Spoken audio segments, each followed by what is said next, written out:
न पूछिए कि क्या हुसैन है, न पूछिए कि क्या हुसैन है।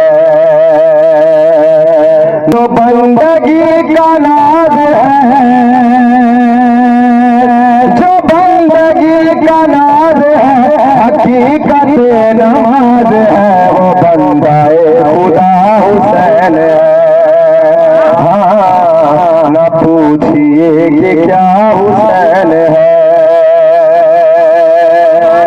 वाकया आप सब जानते हो जनाब साहिब जो बेऔलाद था रसूल पाक की खिदमत में हाजिर हुआ तो वो मायूस होकर हारी जाने लगा।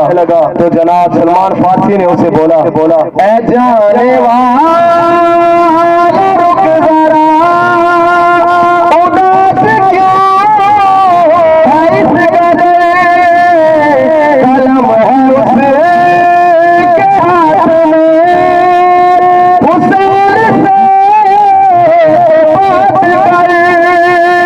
जलो फिर बनाएगा, जलो फिर बनाएगा, तुझे फिक्र दिलाएगा, खुदा ताला दिला हुसैन है।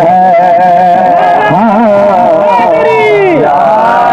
तो बंदगी का नाज है, जो बंदगी का नाज है, हकीकत नमाज है, वो बंदाए